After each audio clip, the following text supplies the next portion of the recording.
Stephen Dorff, ladies and gentlemen. Stephen Dorff on the phone. What's happening, man? Hey, man, listen, I think you and I have a lot in common, no joke. We share the exact same birthday, same age, same day. It's freaked him out a little bit in the research. I see it. Really? I see We it. both like Sturgill Simpson, and I'm going to go out on a limb and say you're left-handed. Are you left-handed? I'm both, man. I bat if I was playing golf and I was batting in Little League, I'd be a lefty. But when I'm writing and I play guitar, I'm a righty. See, and I'm a switch hitter, man. So, and I have I'm equal kind strength of in my both. hands. Yeah. That's But crazy. listen, outside of that, I know. And before we knew you were coming on, I put your new movie Wheeler on my watch list. That is right in my wheelhouse. Can you explain to our audience a little bit about the movie and how it was shot? Yeah, man. I mean, basically, this was an odd one, and I didn't really know that it would end up being a movie. I really was an experiment to begin with. Played a few songs that I was writing and actually singing, which was rare for me. I was kind of bored in between films.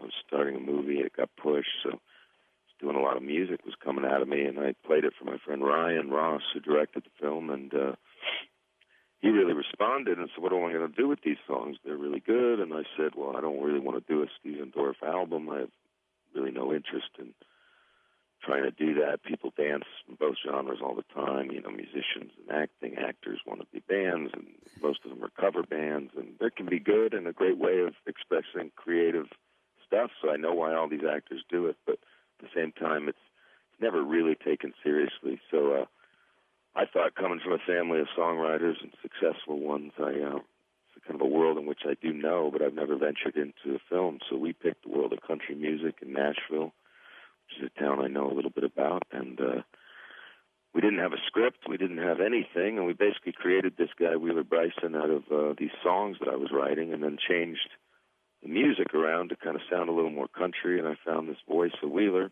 and then we went as extremely as deciding, and as crazy, to put this guy in prosthetic makeup, me, and drop him into Nashville so that we could almost approach the movie the way comedies sometimes do. Sacha Baron Cohen telling me how he approached Barat and how you just commit and then you throw yourself into these real worlds. You get releases from these people. They don't know you're making a movie, and you try to get great scenes or moments, right?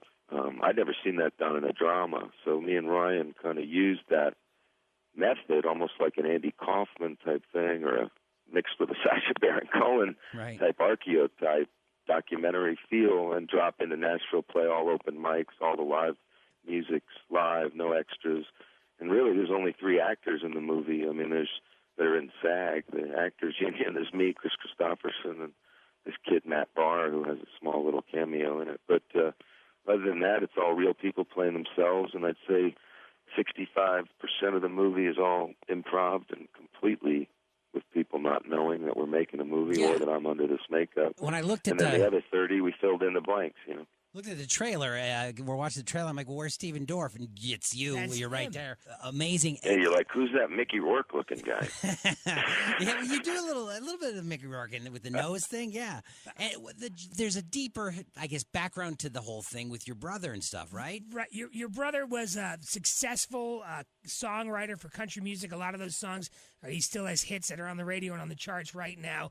And I don't know the details, but your brother passed. But before he did he write "Pour Me Out of This Town," which is a signature song in this movie Wheeler? Yeah, he wrote the single with me and Bobby Tomberlin, who's in the movie and who was kind of my secret weapon, who actually is a real songwriter and had number ones himself. And because my brother didn't really want to be involved in that way, and I didn't want him to or expect him to be. Bobby really was my key ally who vouched for this character, whether it was the Bluebird and calling me up to do a track when we had one take. And again, nobody in that crowded room knew that we were shooting a film. They just probably figured it was the Bluebird shooting content for their website.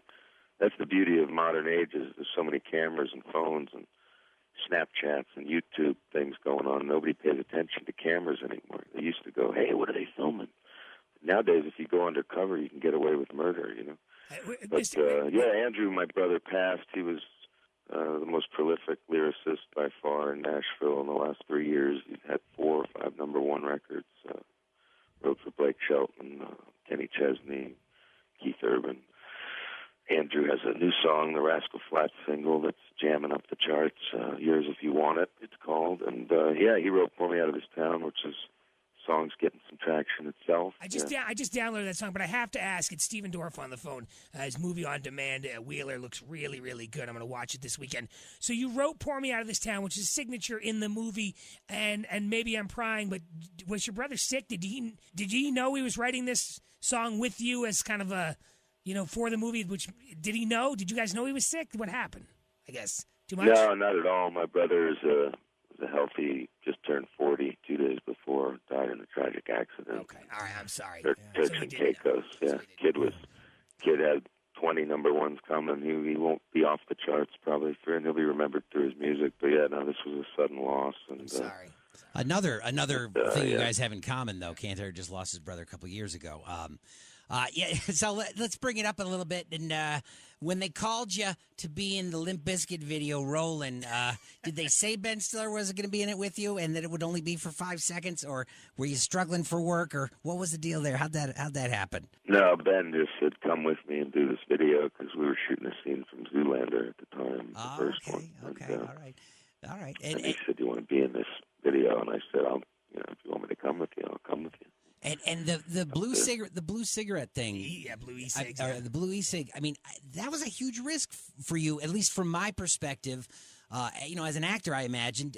Did it take a lot of money, or was it something that you were just, hey, screw it? I didn't find it to be a huge risk really at all. I felt like we were in the beginning of what became a billion-dollar industry, and I've smoked my whole life, so there's never been a picture. I'm not one of these actors that puts the cigarette in his mouth because the photographer wants him to look cool. I've been, unfortunately, a smoker my whole life, hence my voice and hence Wheeler's sound on the album. But and why I probably do a lot of big voiceovers for all these companies. But in any event, the smoking thing was both. It was like, wow, I can make all this money and try to quit smoking. And, it definitely helped me quitting, but I haven't totally quit yet. And I haven't really been vaping, to be honest. I did it for a while. It seems like it's taken a nosedive. But I like being on the front of things, and I like the idea of the old Marlboro ads and the old Marlboro man, and why not join this crazy futuristic revolution of, if it is a little bit better for you, which I'm sure it is, because there's nothing burning. Going into this interview, I was thinking, boy, that Stephen's one lucky cat with, getting to be with that Charlotte McKinney. Now I think Charlotte's lucky. I think you're so effing cool, dude, and chill. And I get the idea that maybe you cherry-picked a lot of your roles over the years because you've got standards and that kind of thing. Am I right when I presume that? Yeah, I mean, I've just been lucky enough. I don't have a family. I don't have to, hit a certain number every year. I don't have to be a machine, although I've constantly started movies over, I guess, 2 decades now and never stopped, and then I'll come out with a big one and I'll come with some small ones that fight to find an audience. But ultimately I do what I want to do. So, my agents at one point told me, don't do the John Waters movie, Cecil B. Demented. That's a movie I hear from every film student in the world. Worships that movie. So, and I've got a standing ovation in Cannes, at midnight. So why wouldn't I want to work with an artist like John Waters? To me, being an actor is like being a chameleon. If you can, at the end of the day, have a list of movies that you've disappeared into all these different roles, well, then you do your job well. If I wanted to just be some embarrassing celebrity type actor, then I would be on some bad TV show on hold on a ABC, second. And I know we got to go, but I get embarrassed to be an actor sometimes because, frankly, most of them are so bad. But you rent your Malibu beach house out for $50,000 a month. I mean, there's a little Hollywood in you, and that's okay. We accept it. I think that's non-Hollywood. No, I found a way to make money on making good movies and art movies for the most part, and then a couple really bad ones. But for the exception, I'd say I'm about 80-20 on my sellout pictures. If you watch a movie of mine called Heat Stroke, which you'll find sometimes on HBO. I worked 4 days on that movie, but they edited the movie in a way where it looks like I'm the lead of the movie. I always find that funny, but those are usually the ones that are payday, beach house, 2008 heat stroke, or 2013 or whatever. Yeah. Just look for if I die in the first 15 minutes and then appear in a lot of flashbacks. Then that was a money one. All right, Stephen Dorff, I'm looking forward to watching Wheeler this weekend. It is on demand for everyone else to watch. It's Chris Christopherson in that movie. Stephen Dorff singing and composed a lot of that music along with your brother. Thanks for the time this morning. Good luck with the movie, sir. Thanks, guys. Spin me around. First I gotta have me a few shots of Crown.